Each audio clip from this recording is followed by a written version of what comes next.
Yo, welcome to Chill with Will Podcast. Today we're chilling with Sage. Today we're gonna be talking about his life-altering injury and so much more. If y'all want to miss any more videos coming up, make sure you hit that subscribe button, hit that like button, make sure you hit that bell. Without further ado, let's jump right back into the video. Yo, welcome back to the podcast. What up, Sage? How you doing today, bro? Sup, man? I'm doing good today, man. Welcome to be back on here. You feel me? This like your third time, man. We already know how we started off. How's your mental health 1 through 10? 1 through 10, man. I say my mental health was like, I give it an 8 right now. No, that's good, bro. That's good. Yeah, I'm like a 7 right now too, bro. So that's good. I think that's good levels right now for at least your Yeah, mental. yeah, that's good. Yeah, so today, I wanted to kind of bring you on here because, you experienced car accident yourself. So I just want to talk about a little bit about just driving in Connecticut as a whole, or Hartford at least. You feel me? So I Yeah, know we come from a city where, people think they got H, that everybody yeah, think they got H no matter what, which is crazy to me, but we see a lot of accidents happening left and right. You feel me? yeah. It's just, man, like people just think they got it. What they call it, cutting up, like feel me, cutting up on traffic and stuff like that. Like, I mean, a lot. It's just a lot, man. They just think they got it, and they think like they can just because they controlling the whip, like nothing could go wrong. Like, nah, something could go wrong at any second, like in a snap, like something could just go wrong. Yeah, no, literally, because people be speeding or they be intoxicated with some type of drug, rather it be drinking, rather it be smoking, rather it be these hardcore drugs that's out here like fentanyl and whatnot. You feel me?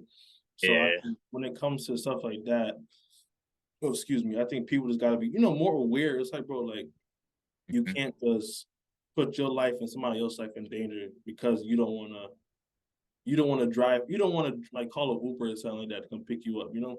Yeah, I just feel like, man, if you feel like you can't drive, man, don't even try to drive. Like, at least have somebody else what you drive. If they don't feel like they can drive, just Uber home or have somebody come drive for y'all. Like, just for me, make sure y'all get home safe because everybody got a family they got to get back to.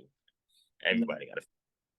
Yeah, no, facts though, because I think too, when people, I don't know why, but people think it's cool to be like, yeah, I drive better when I'm drunk, or I drive better when I'm high. It's like, bro, that's not real, bro.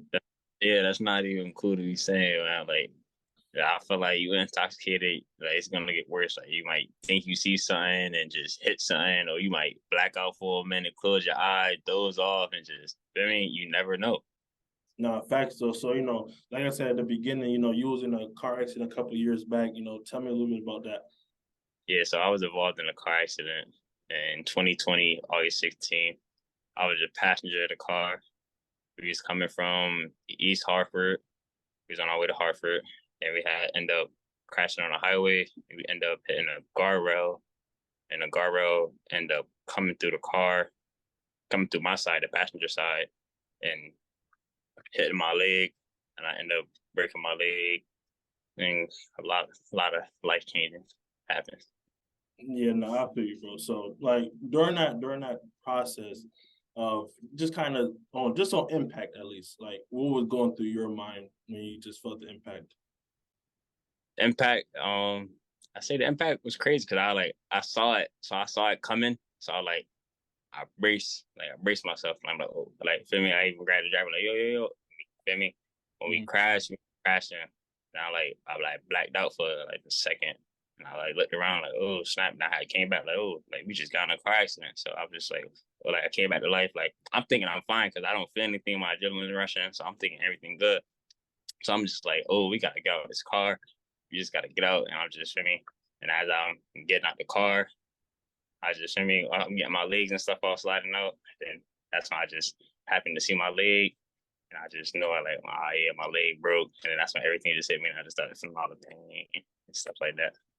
Yeah, so yeah, that's crazy, bro. Like, so Yeah. like, how was it when it came to just the people like you were with and just the ambulance ride, just kind of going to the hospital?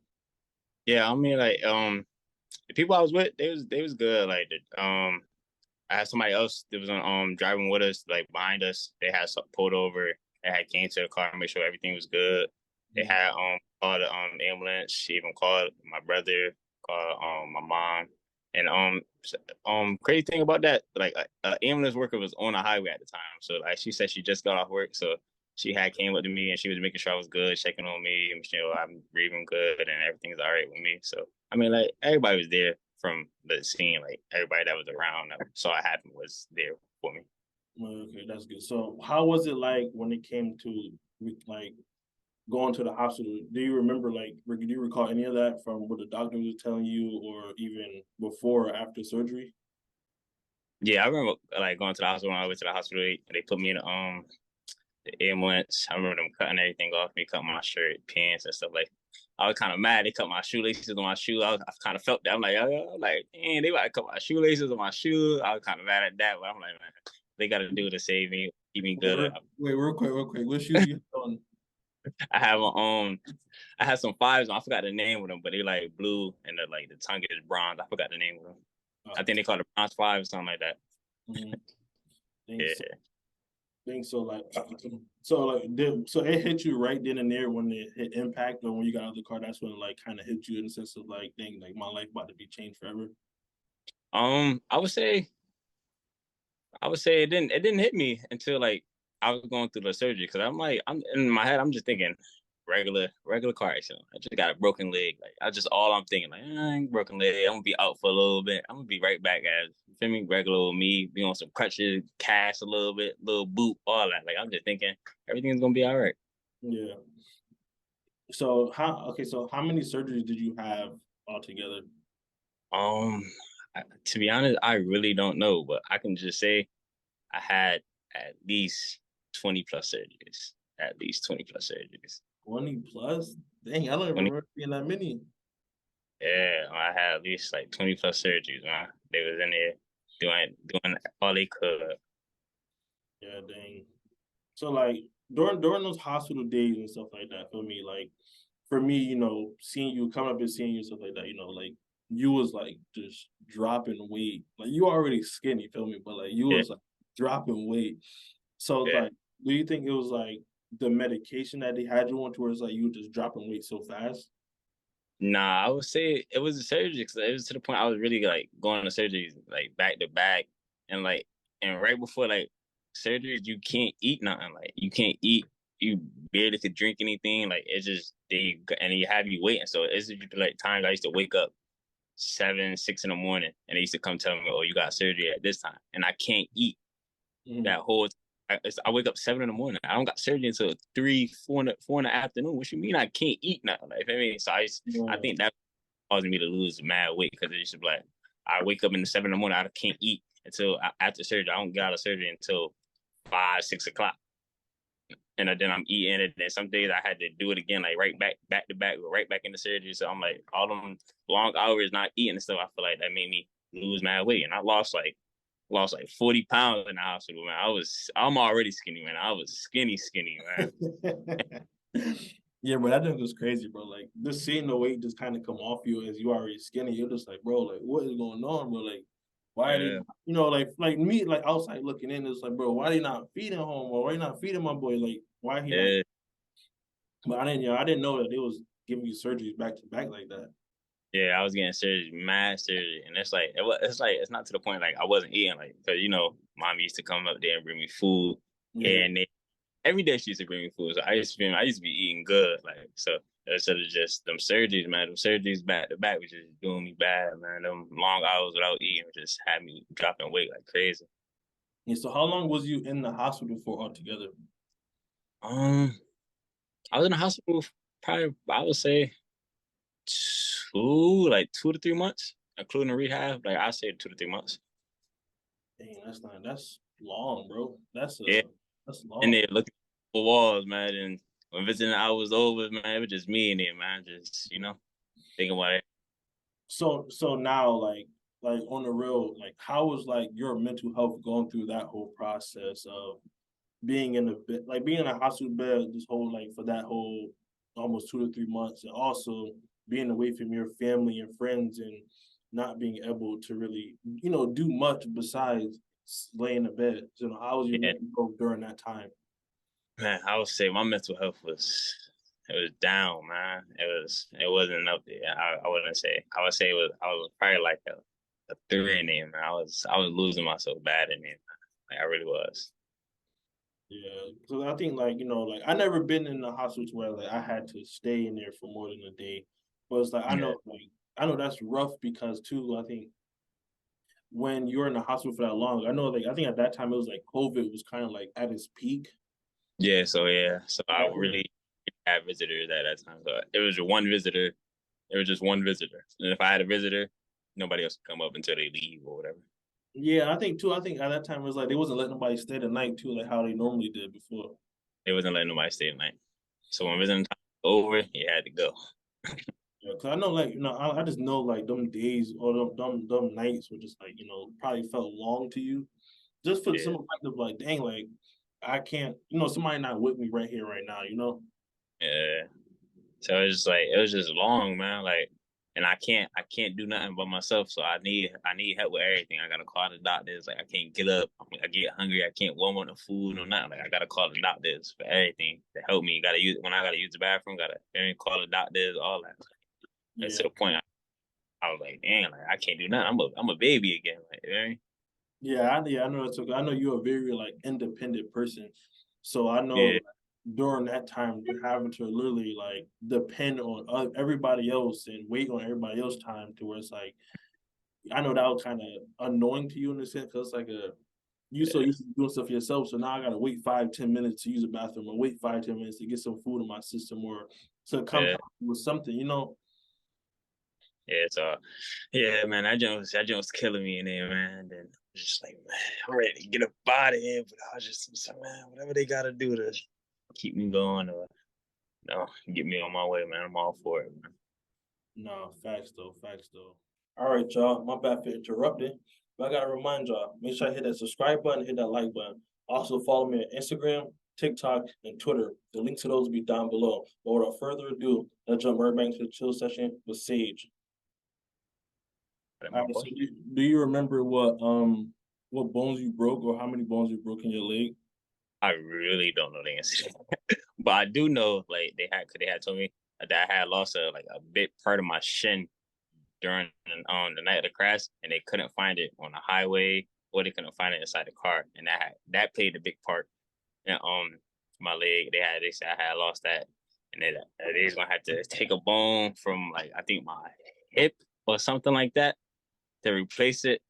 Going through surgery and stuff like that. But yeah, I really don't know what kind of bones I broke or which bones I broke on my leg. But I definitely know I lost a big chunk of my shin that night.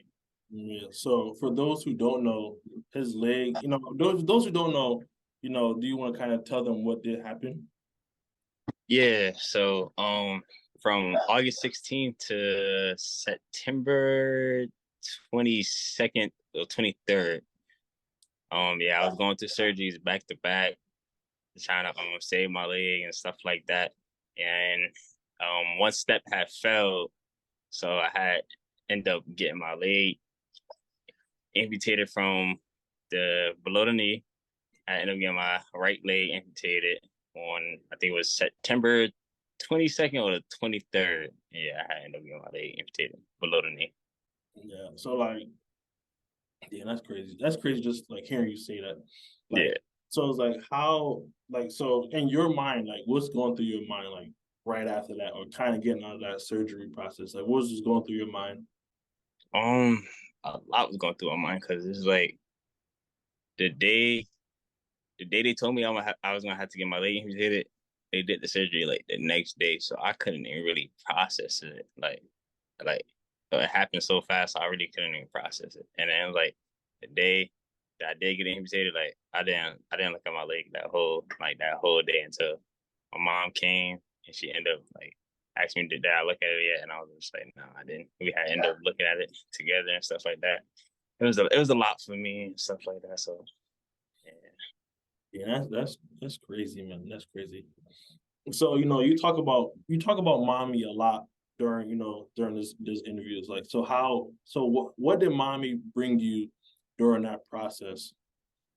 She brought me comfort and just let me know that like I'm here for you, like no matter what. Like I'm always gonna be here. Like just not like if nobody else is here, I'm here.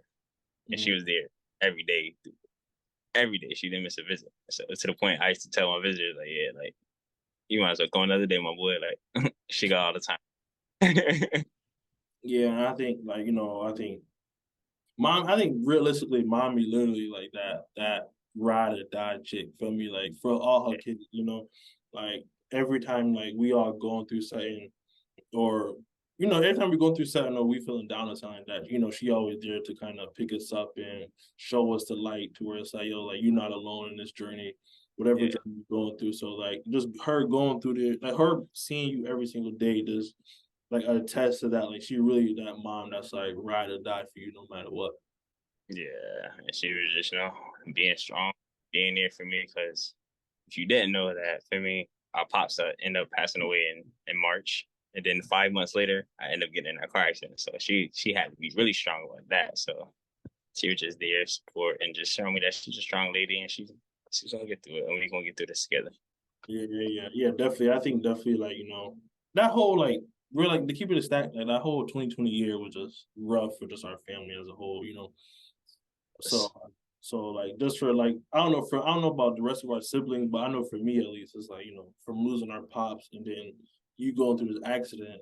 I think at that time it was like dang, like we can't catch a break. From like our family at least, like we can't catch a break. And I know other families probably go through worse, but just for our family, like now is probably the first time we actually went through like a traumatic experience. Back to back. Yeah, like ever. I think that's the first time we actually went through a traumatic experience. Oh, excuse Yeah. me. So I know like, mommy was definitely had a heavy heart probably that whole year. And she probably not gonna say it, but just as her kids, that was probably one of her worst years, in my opinion. Yeah, I mean, yeah, that was definitely like that was my like I ain't gonna lie, I had mad fun that year. Like that year was that was my year, but then it just ended bad. But I definitely enjoyed myself that whole 2020. It just ended bad. Like I had a bad outcome, like you know what I mean. But other than that, I enjoyed myself. Yeah. So now, okay, you got your leg amputated and stuff like that. So when did the rehab officially like start after the Um, surgery? the rehab started probably like I think probably like the beginning of October because everything had to heal and stuff like that. So I was going to therapy and stuff like that in October, and they would just teach me like the walk on the crutches, the walker, then had me on a bike, trying to get my left leg strong and stuff like that, and Yeah. just exercising my leg, and trying to get me ready. Yeah. So like now, what was your mindset just in general of like, okay, what was your mindset like on some, yo, I'm trying to get out of here. I've been in here for 2, 3 months. I just want to go home. At one point, definitely was. I was just like, man, I'm trying to be in my room, man, because I ain't been in my room like 3 months, man. I'm like, dang, like all I see is these four walls, and man, I'm trying to get out of here. I ain't see outside in a little minute. No, facts though, facts though. So like, so now coming home and stuff like that. What was like? What do you think it was like? Of course, your leg and stuff like that. But like, what was the big adjustment that you really had to make when it came to that? Just coming home.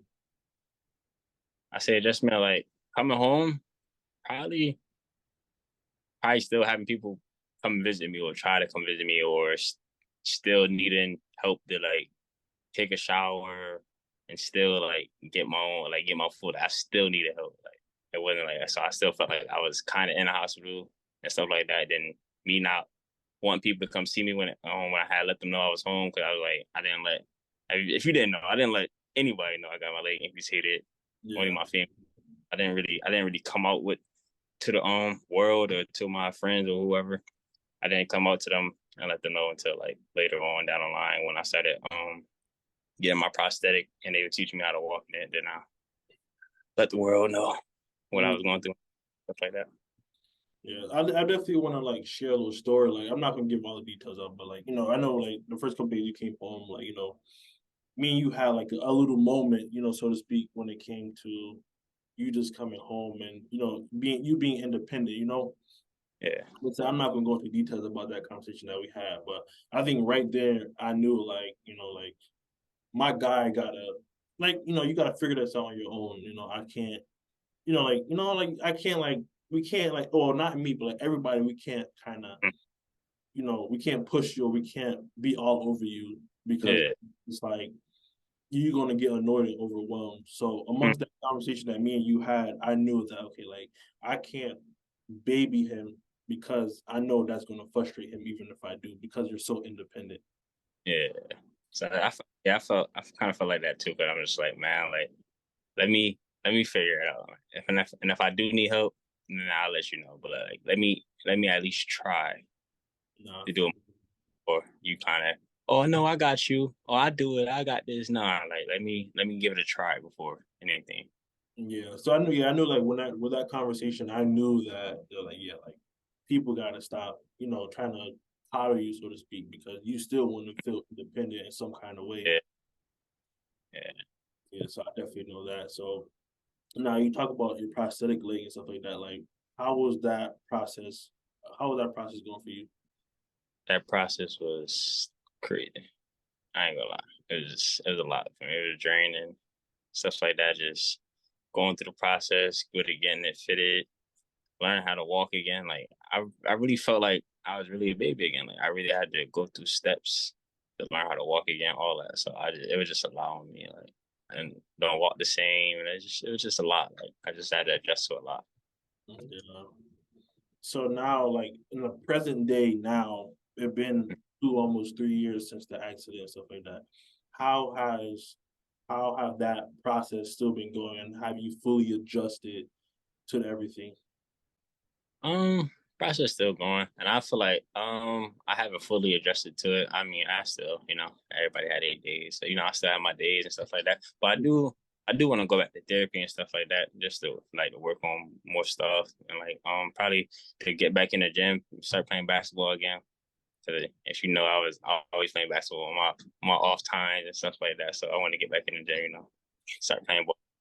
No, that's definitely good, bro. I'm glad. Well, for me as your brother and stuff like that, I'm really glad to see that you taking the right steps on your journey, and not letting nobody or any outsiders kind of push you down or put you into this type of box of like you're incapable of doing certain things, and you're Yeah. still living your life to the fullest, and still doing what you want to do at the end of the day, and not having these people try to just put you in a box because of your life-changing injury. Yeah, I mean, I even do it. I even do it to myself. Like sometimes I just be like, nah. Like I feel like I can't do it, or I feel like this won't like even like clothes and stuff, putting stuff on.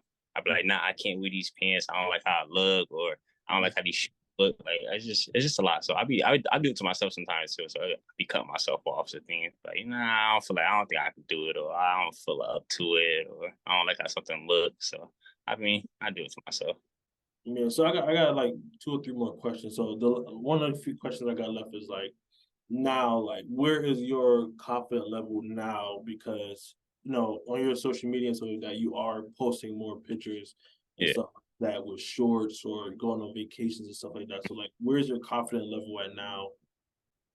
Like my confidence is not it's not all the way there, but I can say it's definitely there because when I would do wear shorts, I know a lot of people like, especially if I go on vacation and stuff like that. I know a lot of people looking like, oh, what happened, and like they be wondering a lot, like, oh, like what's going on or what happened, what did he go through and stuff like that. So, I mean, I would say my confidence is like a 6.57.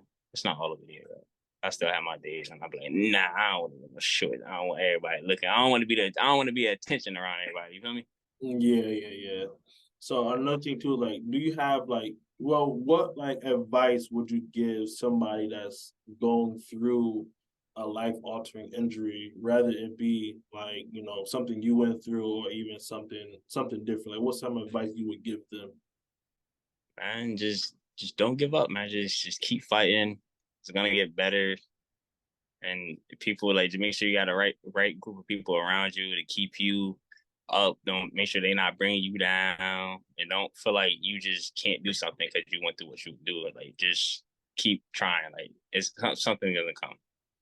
No, yeah, I appreciate that. Do you have anything you want to ask me, or anything else you do want to get off your chest before we end this episode? Yeah, how did you feel about when you heard the news about me getting had to having to get my leg amputated, and how you feel like I went about it? Do you feel like I did good about going through it, or Honestly, bro, I'm not even gonna lie to you. When I first heard the news, like when you told me that you were like that, that's this, they had to go that step. yeah, Like I'm not even gonna lie, bro. I was hurt because I was like, dang, like the first thing that came to my mind was like, bro, like my boy not gonna be able to play basketball. You feel me? mm, That's something that we grew up with, just loving and doing, and yeah, that's something that brought us closer together with friends and family, but mostly our relationship and stuff like that mm, would be competitive and as well as being teammates. So that was the first thing I thought. But then after a while, I was like, dang, like this gonna be something different, but at the same time, like that's still my little brother. Like I'm gonna still love him to death. I'm not going to sit here and treat him any different, you know. And then the second question, I think, realistically, bro, you're probably one of the strongest dudes I know. I'm not even gonna hold you. I felt you handled it like a G. You mm, feel me? Like you had your chest high, like chest high, chin up the whole nine. You feel me? You handled it like a G. So me personally, like, bro, you didn't disappoint me. You didn't you didn't nothing, bro. You handled it how you were supposed to handle it.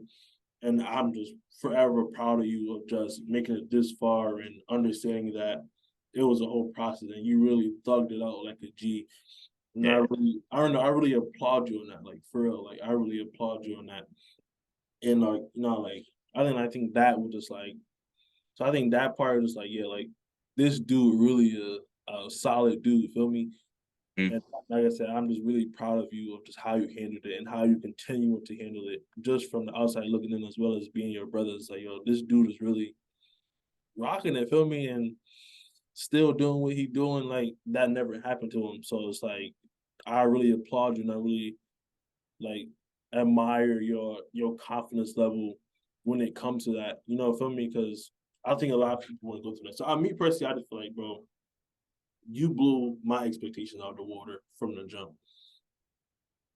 but So like I'm proud of you, bro. Feel me? I'm just big, proud of big.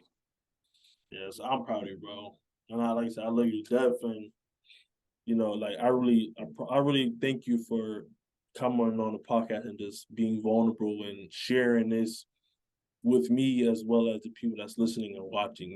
Because I know that's probably a hard topic to probably talk about, or probably you probably didn't have nobody to talk to about it.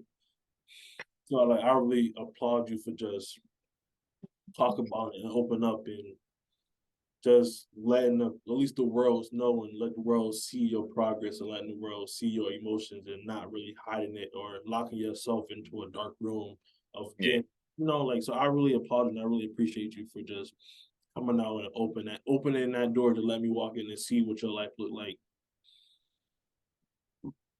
yeah, because man, I feel like man, these some big shoes to fill, man. And it's a lot, man. It definitely was a lot, changed a lot of my life, and I just Yeah. I just stuck with it, man, and kept doing what I could do to get through it. Because I'm like, man, it could have been way worse than what happened, man. It could have Mhm. ended way worse than what had happened. So as long as I'm still here, I'm Yeah, man, we all happy you still here. We all happy you still breathing. And we all happy to still, love on you and appreciate you while you still here. And like you said at the beginning of the video, you don't know anything can happen in literally a split second. So like I said, we applaud you, man. And like I said, I thank you for just opening up and being vulnerable with me. of course, yeah. So like I said, this wrap up the episode. So like I said, thank you again, bro. If y'all made Welcome. it to the end of the video, make sure y'all hit that subscribe button, like. Do you want to give out your social media for anybody who want to show some love or just follow and just, even DM you just to ask questions or to just, give some words of encouragement? Yeah, I mean, my IG is underscore SM James, and I think the same thing is for my TikTok is SM James. If not, it's SM James 20, and then Facebook Sage James, and Twitter underscore SM James. Yes, I appreciate you again, my boy. Like I said, thank you. But I'm gonna see you next time. Hopefully, you come back on again soon, bro. We gotta do that sneakers part 2, man. Facts, bro. I love you, my boy. Thanks, I think, for being vulnerable. Everything. Okay, boy. Peace. Like I said, make sure I hit that like button, subscribe, and see y'all back for the next episode. Tap in, man. Like and subscribe, man. All right, facts.